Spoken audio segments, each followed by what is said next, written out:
Hello, it's me, Harley, back at it again for yet another video. And as you can probably tell by the whole sling situation, I've not been having a great time. As I explained in my last video, I was doing my Gold Duke of Edinburgh practice expedition. And I fully intended to upload on Saturday, but not Tuesday, because Tuesday it was physically impossible, and Saturday I was hoping to upload some of the clips and stuff I'd collected of my time doing my Gold Duke of Edinburgh expedition. Yay! Well, that was the plan. Unfortunately, I couldn't upload on Saturday because I was in no physical state to make a video. As you can probably tell, I'm in a lot of pain. And that means I'm also on quite a lot of painkillers, which really takes it out of you. A side effect I hadn't expected was a great cure for my insomnia. Well, I say a cure for my insomnia, I'm now sleeping more, but I'm having terrible nightmares that I physically can't wake up from, so yay! Painkillers, woo! Where shall I begin with this? I was doing my expedition up in the Lake District. One thing you should know about the Lake District is it's very, very rare, even in big towns or villages and stuff, to have a good Wi-Fi internet connection. That's the main reason why I couldn't upload on Tuesday, but it also messes with the signal on your phone. Sorry. Okay. Sorry, apparently my kitten is attacking my mother. Anywho, I was literally in the middle of nowhere. Part of my expedition had led us out into the wilderness, and if you don't know what the Duke of Edinburgh expeditions are, essentially you are climbing peaks, mountains, going across fields, whatever, for massive amount of time with no communication with civilization. That's what I was doing. Bear this in mind, when my accident occurred, I was literally an hour and a half's walk away from any form of road or help or people. We were literally in the middle of nowhere.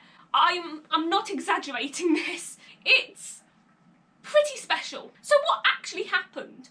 What accident caused my shoulder to be in such a bad state, and what has actually happened to my shoulder? I was at the front of my team. So we were walking down a one-person wide path, following one another as we went along. We came up to a stile. Now then, apparently not everybody knows what a stile is. I thought it was just a common knowledge thing, but when I was explaining to one of my friends that I fell off a stile, he didn't know what one was. So I'll show you a couple of examples of stiles. Ooh, yay, stiles. Yeah. Aren't they amazing? Woohoo. Essentially, a stile is a way of getting over a field boundary that animals can't get over themselves. So a human can get over it, but sheep can't. It's a way to keep animals in controlled conditions.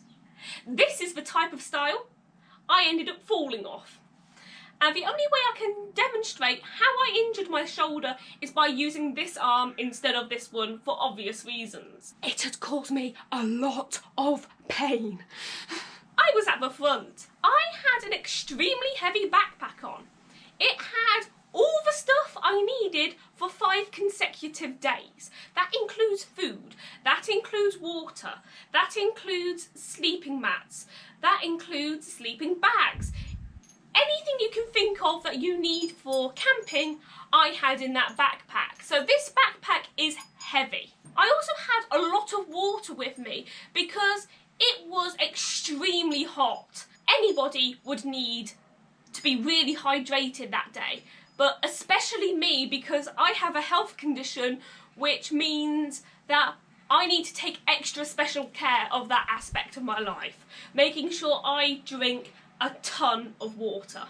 My health condition also messes up my sense of balance. So when going over this stile, I had everything going against me. I had the heat attacking my health condition. I had my health condition making it more difficult to go up the flight of stairs because my centre of balance is skew with anyway. I also had my backpack throwing my centre of balance off even more than it was already. As I neared the top of the stile, I felt myself going. I felt myself starting to fall slowly backwards.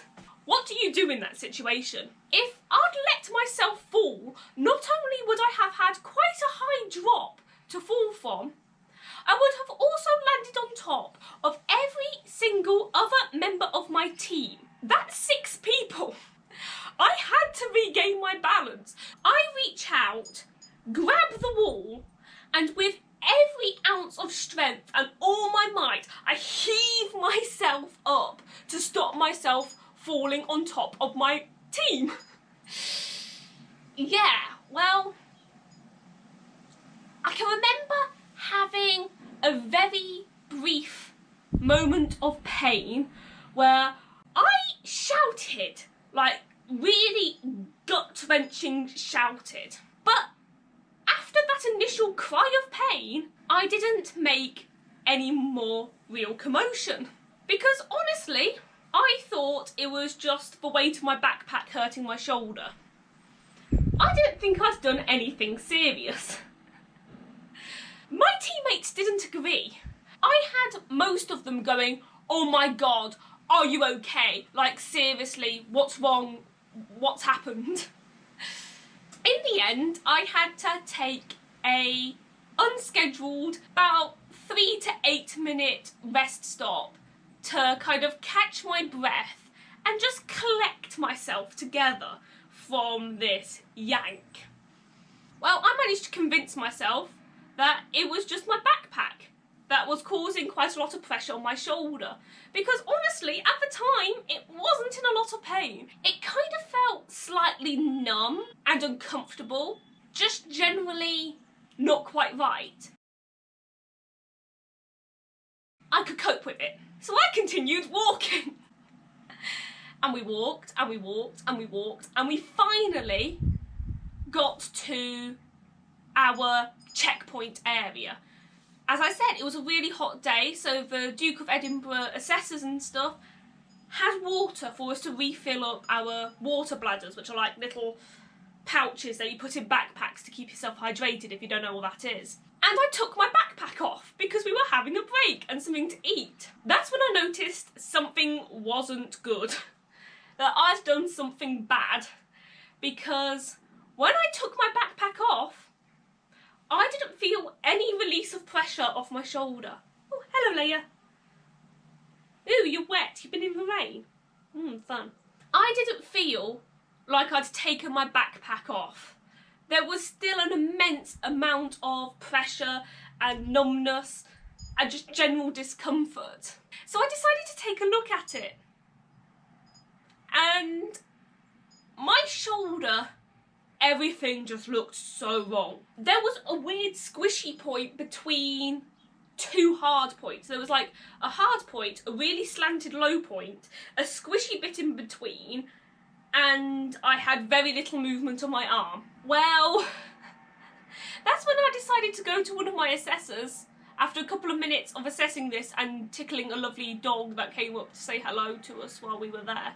And I went up to them and I went, "Yeah, something's not good with my shoulder, take a look at this." The reaction was essentially, "Ew, yeah, you're correct."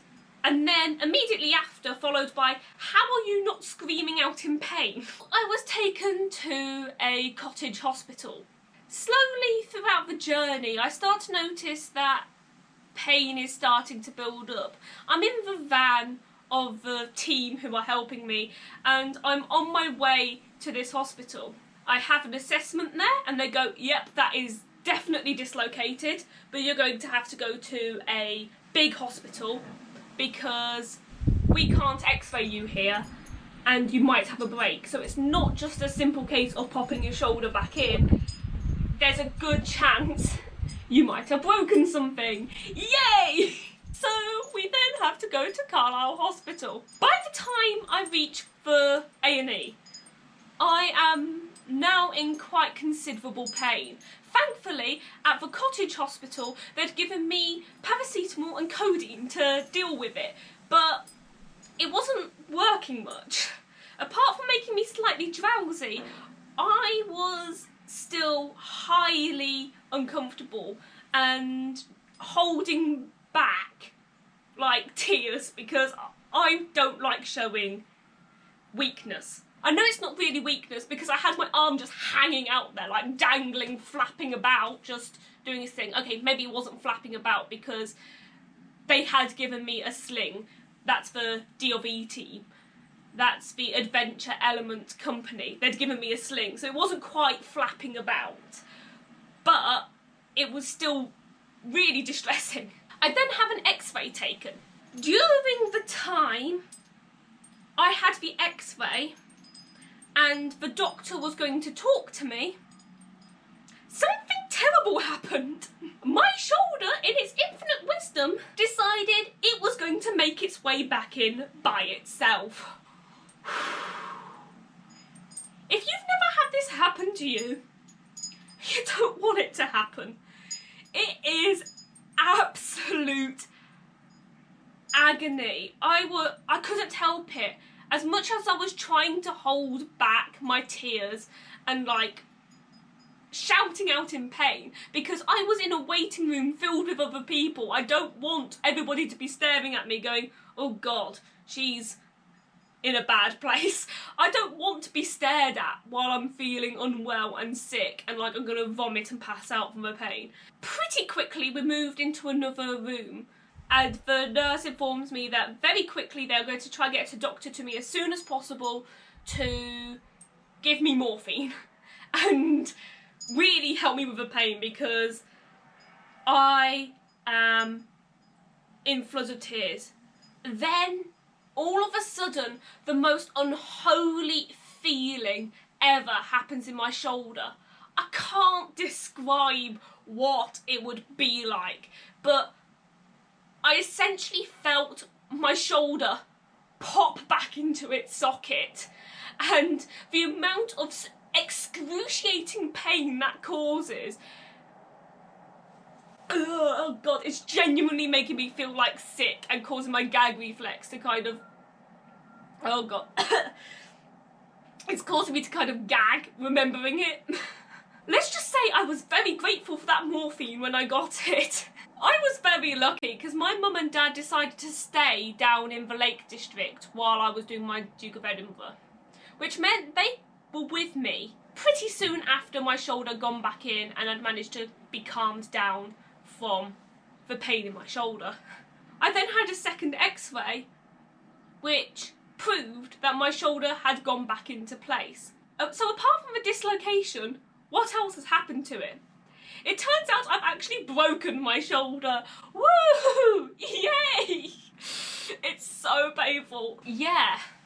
I've got to be in a sling with basically no movement in my arm whatsoever for the next 9 days now. It was 14, it was 2 weeks, but I'm slowly counting down the days because this is uncomfortable. I sleepwalk, so I can't even take this off to go to sleep with. I have to wear this while I'm sleeping as well as all throughout the day. The only time I can take this off is in a shower. I'm somebody who uses a lot of hand movements for expression when they're talking. I'm somebody who constantly needs to keep their hands and doing stuff to keep their mind occupied. This is a form of torture, but I also know that it's because I need to heal. So yeah, I'm going to be in a sling for quite a bit. I know for a fact that I'm going to have months of physiotherapy, so woo! I once dislocated my shoulder before, 4 years ago, and the story behind that is, oh, beautiful. It's very, very special. So I'll probably do a video on that at some point, but for the time being, I think we've got more than enough shoulder drama. The reason why I didn't upload on Saturday is because Saturday was the day we travelled back from the Lake District to Leicester, and that incredibly long car journey caused havoc on my shoulder. I was in far too much pain to be thinking about making videos, so I'm sorry about that. I'm most likely going to include the clips I took of my Duke of Edinburgh expedition in this video. If I think the video is far too long, I might keep it for part 2, and I'll upload that as a part 2 to this video on Saturday. Your girl's not in a good place. On that note, I'm gonna say toodle pip old beans. Bye.